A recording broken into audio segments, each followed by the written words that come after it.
SSC 2025 পরীক্ষার প্রশ্নপত্র কেমন হবে, কঠিন হবে নাকি সহজ হবে, এই প্রশ্নটা আমাকে অনেক শিক্ষার্থী করেছে। তো তোমাদের এই ভিডিওতে জানাবো যে তোমাদের 2025 সালের এসএসসি পরীক্ষার প্রশ্নপত্র সহজ হবে নাকি কঠিন হবে। তো তোমাদের এসএসসি 2025 পরীক্ষার প্রশ্নপত্র তোমাদের বলতে গেলে কঠিনও হবে না, সহজও হবে না। তোমাদের প্রশ্নপত্র তৈরি করা হবে মিডিয়াম লেভেলের। দেখবা যে তোমাদের প্রশ্ন কমন থাকবে, কিন্তু তোমরা প্রশ্ন ধরতে পারবে না পরীক্ষার হলে গিয়ে। দেখা যায় শিক্ষার্থীদের ভালোভাবে পড়ার পরেও কিন্তু তারা প্রশ্নপত্র ধরতে না পারার কারণে কিন্তু তারা উত্তর করতে পারে না এবং তাদের রেজাল্ট খারাপ হয়। তাছাড়া তোমাদের প্রশ্নপত্র তৈরি করা হবে মিডিয়াম লেভেলে তৈরি করা হবে। তাছাড়া তোমাদের কিছু কিছু বোর্ডে প্রশ্নপত্র কঠিন হতে পারে, হার্ড হতে পারে, এবং কিছু কিছু সাবজেক্টে প্রশ্নপত্র হার্ড হতে পারে, কারণ প্রতি বছরে কয়েকটি বোর্ডের প্রশ্নপত্র হার্ড হয়। তোমরা গত বছরের বোর্ড পরীক্ষার প্রশ্নপত্রগুলো দেখলে তোমরা বুঝতে পারবা। তবে তোমরা অবশ্যই এসএসসি 2024 পরীক্ষার প্রশ্নপত্রগুলো একটু অ্যানালাইসিস করবা, সেই প্রশ্নপত্রগুলো একটু সলভ করার চেষ্টা করবা। দেখবা যে তোমাদের এসএসসি 2025 পরীক্ষায় কমন পাবা। বিশেষ করে তোমরা এমসিকিউগুলো সলভ করবা তোমাদের 2024 সালে এসএসসি পরীক্ষার। সেক্ষেত্রে দেখবে যে তোমরা 2025 সালে তোমরা হুবহু কিন্তু এমসিকিউ কমন পাবা। সেক্ষেত্রে অবশ্যই তোমরা একটু এসএসসি 2024 পরীক্ষার প্রশ্নপত্রগুলো অ্যানালাইসিস করবে এবং সেই প্রশ্নপত্রগুলো সলভ করার চেষ্টা করবে। কারণ যেহেতু 2024 সালে ফুল সিলেবাসের পরীক্ষা, পুরো বইয়ের উপর পরীক্ষা হয়েছে, এবং তোমাদের 2025 সালে এসএসসি পরীক্ষাও কিন্তু সম্পূর্ণ বইয়ের উপর পরীক্ষা হবে এবং পুরো সিলেবাসের পরীক্ষা হবে। তোমাদের কোনো শর্ট সিলেবাসের পরীক্ষা হবে না। সেক্ষেত্রে তোমরা অবশ্যই 2024 সালের প্রশ্নপত্রগুলো সকল বোর্ডের প্রশ্নপত্রগুলো তোমরা সলভ করবা। সেক্ষেত্রে তোমরা নিজেরাই বুঝতে পারবে যে তোমাদের 2025 সালের এসএসসি পরীক্ষার প্রশ্নপত্র কেমন হতে পারে, বা কঠিন হবে নাকি সহজ হবে। সেক্ষেত্রে তোমাদের বলতে গেলে তোমাদের এসএসসি 2025 পরীক্ষার প্রশ্নপত্র বলতে গেলে সহজও হবে না, আবার কঠিনও হবে না। দেখা যাবে যে তোমরা কিছু কিছু প্রশ্নপত্র কমন পাবা। তবে তোমাদের এসএসসি পরীক্ষার যে প্রশ্নপত্রগুলো তৈরি করা হয়, সেই প্রশ্নপত্রগুলো কিন্তু তোমাদের নাগালের ভিতরে কিন্তু তৈরি করা হয়। তোমাদের সহজ নিয়মে কিন্তু প্রশ্নপত্রগুলো তৈরি করা হয়।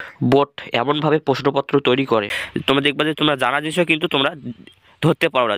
দেখবা যে তুমি প্রশ্নটা পড়েছো বাড়িতে, কিন্তু তুমি পরীক্ষা হলে গিয়ে সেটা পারছো না, বা তুমি প্রশ্নর যে মানেটা সেই মানেটা ধরতে পারছো না। কারণ প্রশ্নপত্রগুলো এমনভাবে তৈরি করা হয় যেটা শিক্ষার্থীদের নাগালের ভিতরে থাকে। তারা কিন্তু সবাই পরে বইয়ে দেখা যায় যে তারা প্রশ্নপত্র না ধরতে পারার কারণে তারা কিন্তু একটা ভালো রেজাল্ট করতে পারে না, বা তার প্রশ্নের উত্তর করতে পারে। তখন তোমরা বাড়িতে এসে দেখো যে তুমি পড়ে যাওয়া প্রশ্ন তুমি কিন্তু পারো নাই। এমনভাবে কিন্তু প্রশ্নপত্র তৈরি করা হয়। সেক্ষেত্রে কিন্তু তোমাদের ভয় পাওয়ার কোনো কারণ নেই। তোমাদের বলতে গেলে প্রশ্নপত্র কঠিনও হবে না, আবার সহজও হবে না। তবে কিছু কিছু বোর্ডে তোমাদের প্রশ্নপত্র কঠিন হতে পারে এবং কিছু কিছু সাবজেক্টে প্রশ্নপত্র হার্ড হতে পারে। তবে তাছাড়া তোমাদের প্রশ্নপত্র একদম হার্ড হবে না বা একদম সহজও হবে না। তোমাদের মিডিয়াম লেভেল প্রশ্ন করা হবে, যেটা তোমাদের নাগালের ভিতরে থাকে। দেখবে যে তুমি কিছু প্রশ্ন পারতেছো, আবার কিছু প্রশ্ন পারতেছো না। না পারার কারণ হচ্ছে তুমি প্রশ্ন ধরতে না পারার কারণে তুমি কিন্তু প্রশ্নগুলো পারতেছো না।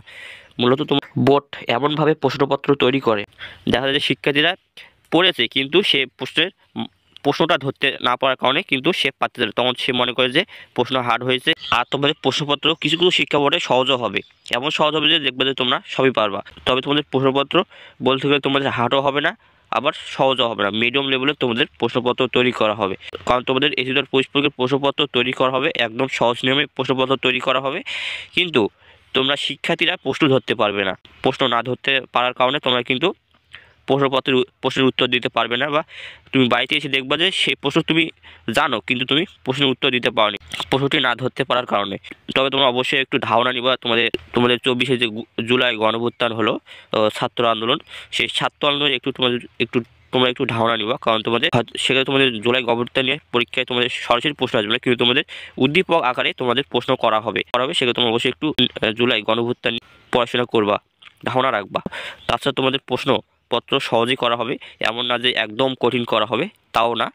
বলতে গেলে তোমাদের প্রশ্ন তৈরি করা হবে সহজ প্রশ্ন এবং মিডিয়াম লেভেলের প্রশ্নের সমন্বয় করে তোমাদের এসএসসি 2025 পরীক্ষার প্রশ্নপত্র তৈরি করা হবে। সেক্ষেত্রে তোমাদের টেনশন করার কোনো কারণ নেই। তোমরা ভালোভাবে পড়ো। তোমরা যারা এসএসসি পাঠ্য বইগুলো যারা ভালোভাবে পড়বা, তোমরাই কিন্তু ভালো রেজাল্ট করতে পারবা। এসএসসি পরীক্ষায় দেখা যায় যে খারাপ শিক্ষার্থীরা ভালো রেজাল্ট করে, আবার ভালো শিক্ষার্থীরা খারাপ রেজাল্ট করে। কারণ যেসব শিক্ষার্থীরা পাঠ্য বই একদম ভালোভাবে পড়ে, দেখা যায় পরীক্ষা হলে গিয়ে তারা কিন্তু সেই প্রশ্ন ধরতে না পারার কারণে কিন্তু তারা প্রশ্ন পারে না। সেক্ষেত্রে অবশ্যই তোমরা একটু পাঠ্য বইগুলো ভালোভাবে পড়বা, কারণ তোমাদের প্রশ্নপত্র সহজে করা হবে। দেখা যাবে যে তোমাদের প্রশ্নগুলো উল্টায় পাল্টাই দেওয়া হবে। সেক্ষেত্রে তোমরা অবশ্যই এসএসসি 2024 পরীক্ষার প্রশ্নপত্রগুলো একটু সলভ করবা। সলভ করলে কী হবে, দেখবে যে তোমাদের এসএসসি 2025 পরীক্ষায় সেই প্রশ্নগুলো তোমরা পেতে পারো। সেগুলো তোমাদের উলট পালট করে দিবে। তবে তোমরা এমসিকিউ প্রশ্ন কিন্তু সহজে পাবা। তোমরা 2024 সালে এসএসসি পরীক্ষার এমসিকিউ প্রশ্নগুলো বেশি বেশি করে সলভ করবা সব বোর্ডের। সেখানে দেখবে যে তোমাদের 2024 সালের এমসিকিউ প্রশ্নগুলো তোমাদের 2025 সালে তোমরা হুবহু কমন পেতে পারো। সেক্ষেত্রে তোমাদের প্রশ্ন তৈরি করা হবে সহজ প্রশ্ন এবং মিডিয়াম লেভেলের প্রশ্নের সমন্বয় করে তোমাদের এসএসসি 2025 পরীক্ষার প্রশ্নপত্র তৈরি করা হবে। তো আশা করি তোমার বিষয়গুলো ক্লিয়ার। তো এখানে ভিডিও শেষ করে যদি ভালো অবশ্যই একটা লাইক সাবস্ক্রাইব কমেন্ট করবা, তোমাদের বন্ধুদের মাঝে শেয়ার করবা। তো দেখা হচ্ছে আরেকটা ভিডিও।